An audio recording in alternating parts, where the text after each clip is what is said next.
Dans le petit village provençal de l'Orgue se cache l'une des meilleures tables françaises, le restaurant Chez Bruno. Le chef, Clément Bruno, y décline la truffe sous toutes ses formes pour le plus grand plaisir de ses hôtes les plus fidèles.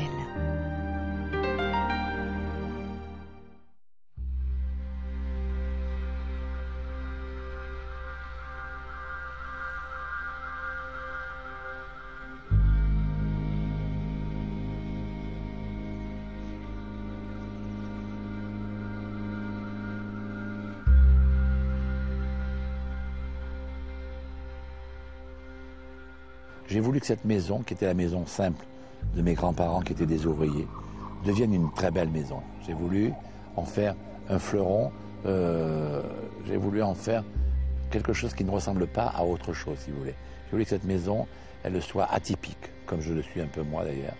Et de toute façon, rien ne peut se faire dans la vie s'il n'y a pas l'amour, s'il n'y a pas la passion, s'il n'y a pas l'obstination. Et moi, je suis quelqu'un d'obstiné. J'étais déterminé, je voulais que cette maison devienne un lieu de rencontre, de rendez-vous, mais sans distinction de classe sociale.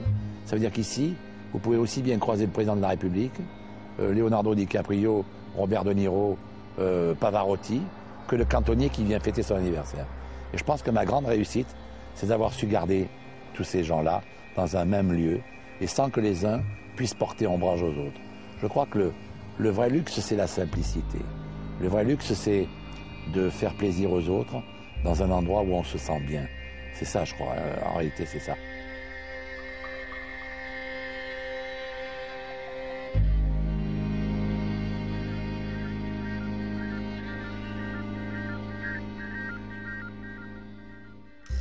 J'ai voulu donner du bonheur. Je crois que cuisinier, c'est un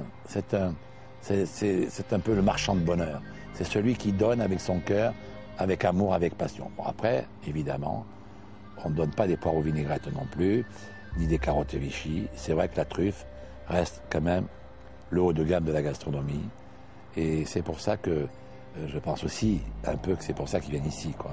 Ils viennent ici pour manger peut-être ce qu'ils ne mangent pas ailleurs, ou en tout cas ce qu'ils pourraient manger ailleurs, mais pas dans les conditions où on peut le manger ici, dans cette simplicité, dans cette spontanéité, dans cette vérité qui est la nôtre, quoi, et à laquelle je crois.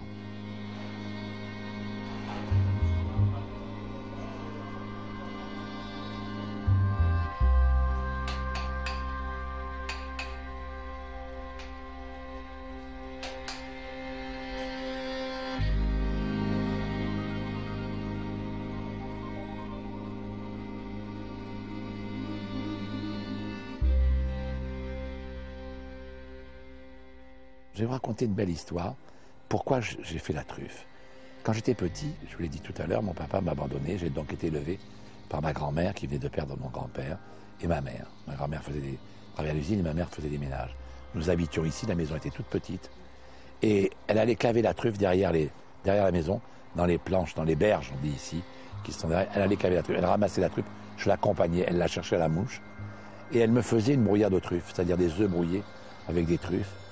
Et ce qui restait de cette brouillade, elle le mettait dans un saladier en pyrex avec un petit torchon dessus sur la fenêtre de la cuisine, qui existe toujours d'ailleurs. J'ai agrandi, modifié et tout, mais cette cuisine, c'est devenu un office aujourd'hui, mais la fenêtre est toujours là. Et elle mettait là, dans ce saladier en pyrex, le restant de brouillade aux truffes. Et quand je revenais de l'école, avec mon petit vélo rouge, eh bien, elle me faisait chauffer un peu de pain dans le four de la cuisinière à bois. Et je mangeais le restant de brouillade aux truffes. Donc, si vous voulez, j'ai grandi avec la truffe. C'est pour moi quelque chose, la truffe, qui m'est tout à fait familier. Je n'ai pas décidé de faire un restaurant où on mange de la truffe pour dire, moi, je fais de la truffe. Non, pas du tout. Je pourrais dire que j'ai grandi avec ça. Et, je pourrais même dire, en ironisant un peu, je suis né sous un chêne truffier, quoi.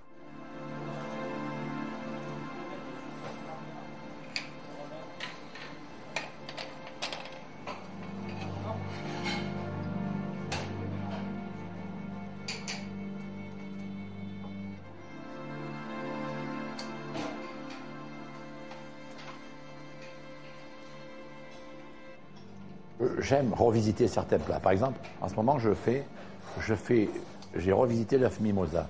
C'est l'œuf mimosa, c'est vraiment le bas de gamme qu'on mangeait à la cantine et à la maison quand on était pauvre, quoi. Alors moi, j'ai revisité l'œuf mimosa et là, je le sers avec un petit jus de veau avec des truffes et il est farci à l'intérieur de foie gras et de truffes, évidemment. Ça n'a plus rien à voir avec l'œuf mimosa. Il ne reste que la couleur, le côté jaune un peu de ce qui fait l'œuf mimosa. Après, bon, c'est la truffe en feuilleté, c'est ma pomme de terre aux truffes qui est magnifique. Je dis toujours aux gens, quand vous aurez mangé ce plat, eh bien, je crois que la messe sera dite, parce que c'est vrai qu'elle est dite, parce que ce plat, il exprime dans sa simplicité, il sublime le goût de la truffe. Cette année, la truffe, eh bien, c'est quelque chose qui a coûté entre 600, 700, 800, 1000 euros le kilo. Quand vous pensez que la tuber magnatum pico, ce qu'on appelle la truffe blanche d'Alba, la magnatum pico, elle peut coûter jusqu'à 3000, 3500, 4000 euros le kilo, même 5000 euros le kilo. Enfin, à la fin, quand il n'y en a plus, les gens qui en veulent vraiment, ça coûte très cher. Au fil de mon expérience, ça fait 25 ans que je fais ça, je me suis aperçu que la truffe, qui est un produit haut de gamme, de luxe, elle aime les choses simples.